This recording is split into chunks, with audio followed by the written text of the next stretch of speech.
In April of 2025, a team of astronomers announced they had found the chemical scent of life in the air of another world. The gas is dimethyl sulfide, a molecule that, on Earth, is made almost entirely by ocean plankton, and the James Webb Space Telescope had caught a hint of it in the atmosphere of a planet 124 light-years away. It was called the strongest sign of life beyond the solar system ever reported. This is the story of that signal, and of the dead comet that quietly took it apart. In April of 2025, a small team of astronomers looked at a sliver of starlight that had travelled for more than a century to reach us, and announced that they might have found the chemical scent of life on another world. The star is called 218. It is a cool red dwarf about 124 light-years away, in the direction of the constellation Leo. And in the thin ring of atmosphere around one of its planets, a telescope had picked up the fingerprint of a molecule that, here on Earth, is made almost entirely by living things. The molecule is dimethyl sulfide. You have smelled it.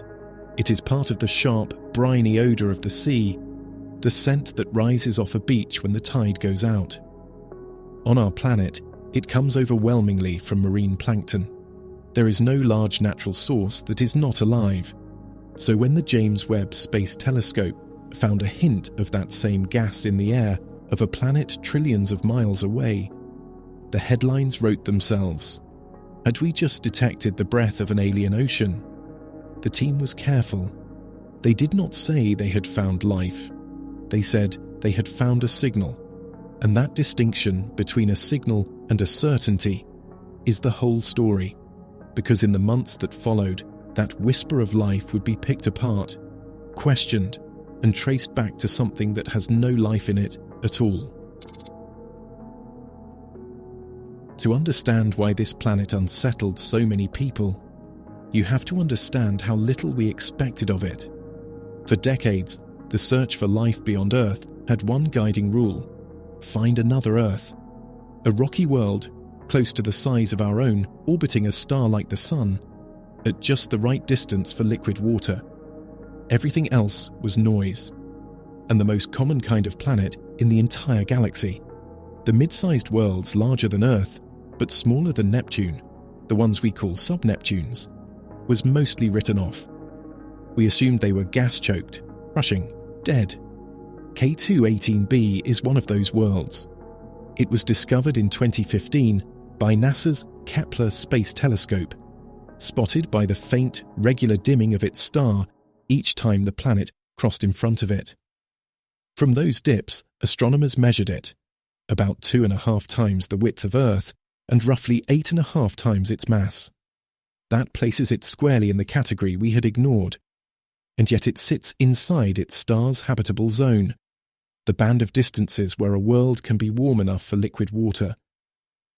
A year there lasts only about 33 days, but because its red sun is so dim, the planet receives roughly the same amount of light that Earth gets from ours.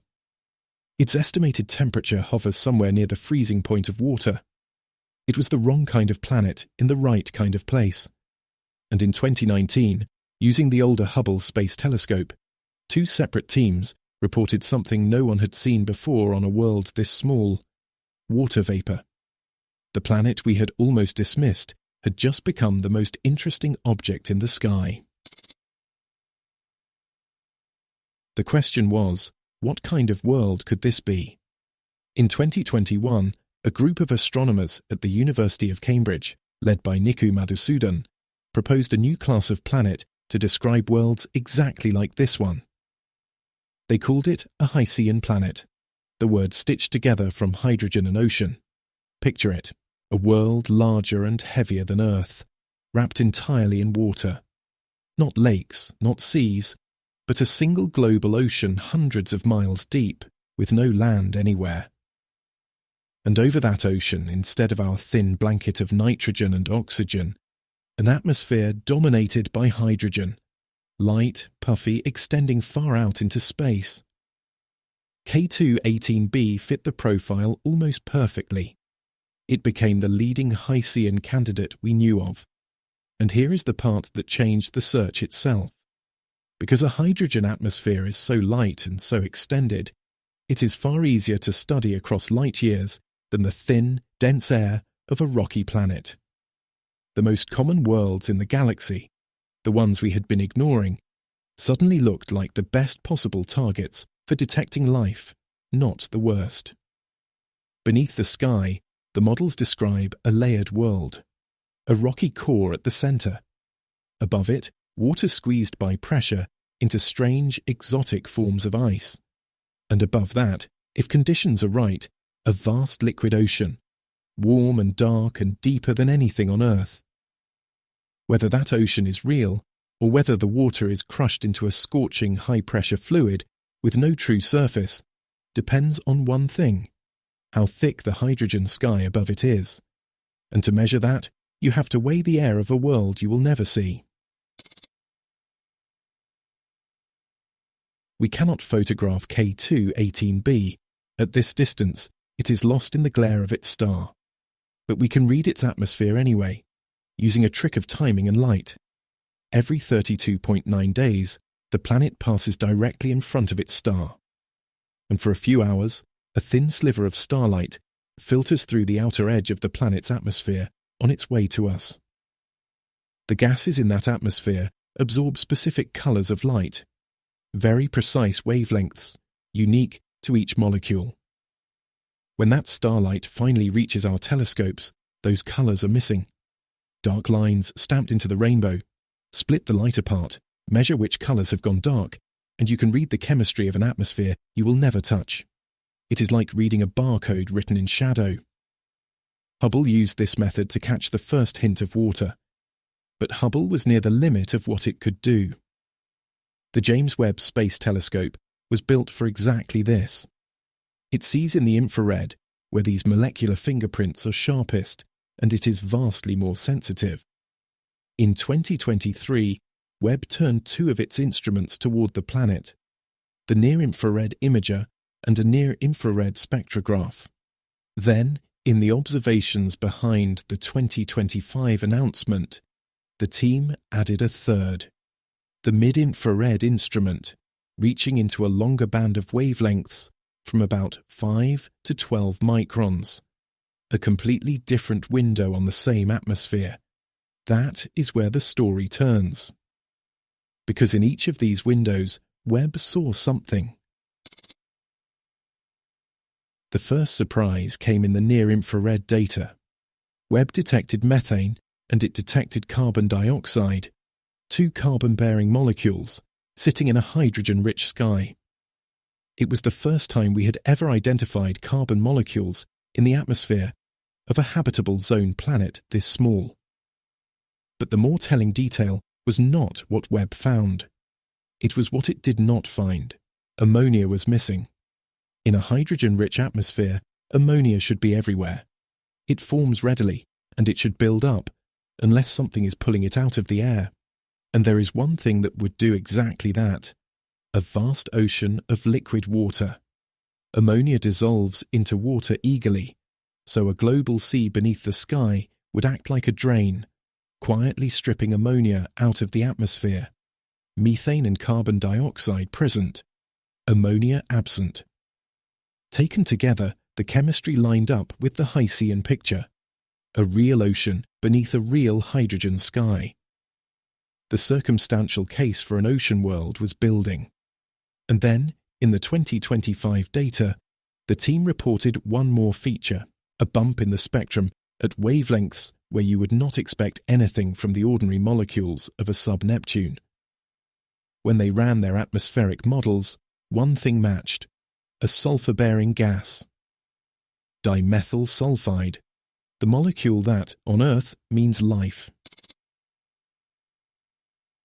To feel why that single feature caused a global stir, you have to understand what dimethyl sulfide is and where it comes from. On Earth, it is made by the ocean, but not by the water. It is made by what lives in the water. Microscopic marine plankton produce a compound to regulate their cells. And when those organisms are eaten or die, that compound breaks down and releases dimethyl sulfide into the air. Almost all of the gas in our atmosphere traces back to that single biological source. There is no significant way to make it in bulk without life. Volcanoes do not produce much of it. Ordinary chemistry does not flood the air with it. On our world, if you smell dimethyl sulfide, something alive made it. That is why scientists had long proposed it as a biosignature, a gas whose presence would strongly suggest biology. Finding it in an atmosphere is a little like walking into an empty forest and smelling wood smoke. Smoke does not usually appear on its own. You start looking for the fire. And there is a second reason it matters. Dimethyl sulfide does not last. Sunlight breaks it apart within days. So to keep any noticeable amount of it in an atmosphere, something has to be making it continuously, replenishing it as fast as the light destroys it. So when the team reported a possible abundance of 10 parts per million or more, thousands of times higher than anything in Earth's air, the implication was staggering. A gas associated with life, present in bulk, on a possible ocean world, being replenished by something right now. It was the strongest hint of biology beyond the solar system that anyone had ever reported, and it was built on a number that should give you pause. The team reported their signal at 3 sigma.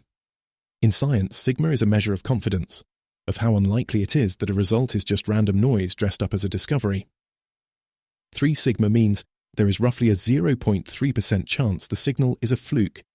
That sounds convincing. In everyday life, you would take those odds, but this is not everyday life.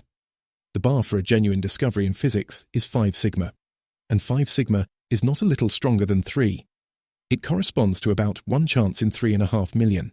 The distance between 3 sigma and 5 sigma is the distance between an intriguing hint and a fact. 3 sigma results appear and vanish all the time.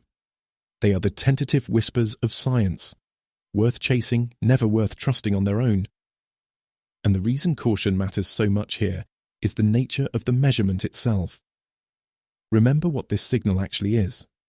It is a tiny distortion in a faint sliver of starlight that skimmed the very edge of a planet's atmosphere, more than 100 light-years away. Buried in that faint signal is instrument noise. The way the data is processed can shape it, and the star itself is a problem. K2-18 is an active red dwarf, prone to flares and to dark star spots, and when the planet crosses a spotted region, the starlight can change in ways that have nothing to do with the planet at all, mimicking molecules that were never there. The team knew all of this. They pushed their instrument to the very edge of what it can do, and that is precisely why other scientists could not simply take the whisper at its word.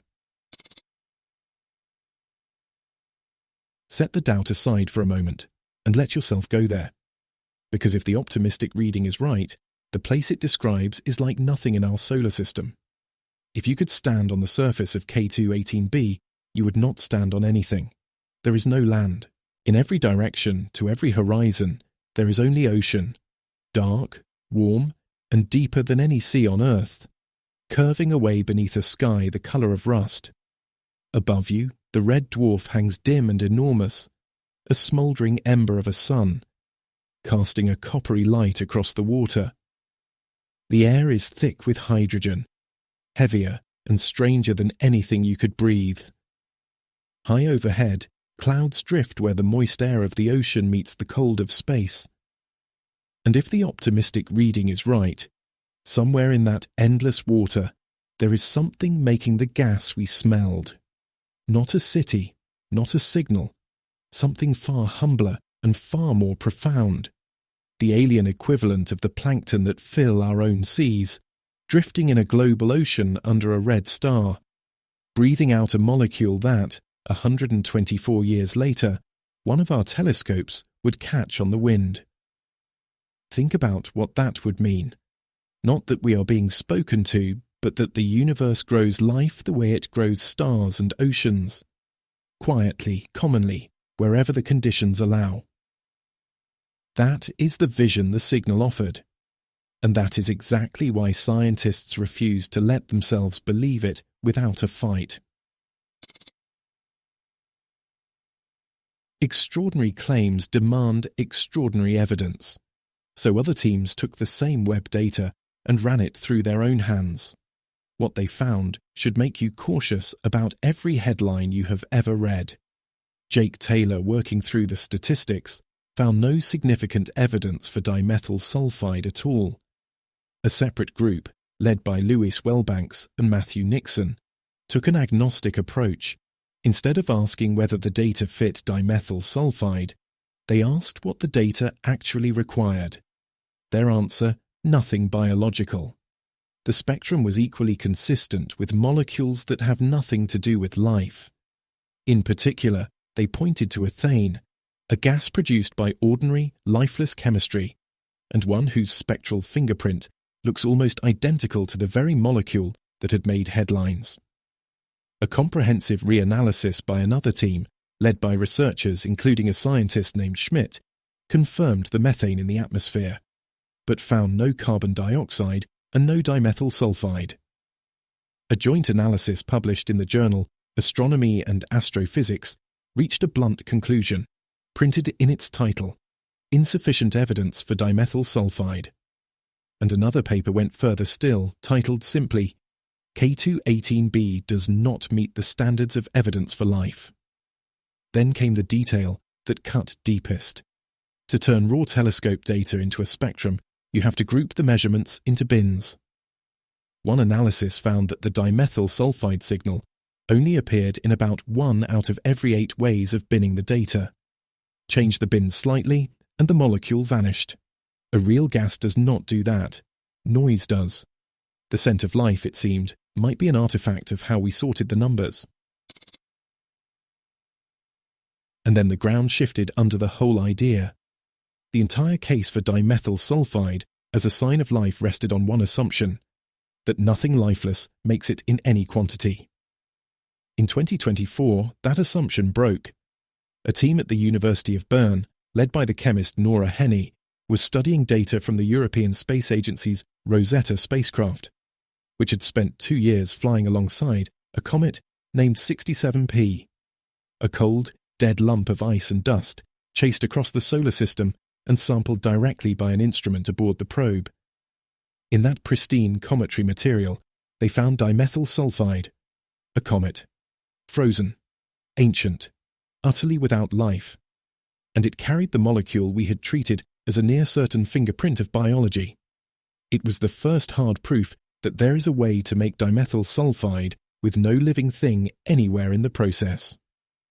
Not long after, the same molecule was identified in the cold gas drifting between the stars. This connects straight back to K2-18b, and it is the reason the whole story turns. The signal on that distant world was only exciting because we believed the gas meant life. The comet showed us that it does not have to. Even if the dimethyl sulfide on K2-18b is real, and the reanalyses suggest it may not be, its presence would no longer be proof of anything alive. The fingerprint we trusted turned out to belong to a corpse. So where does that leave us? It leaves us with a planet that is still extraordinary, and a claim that is still unproven.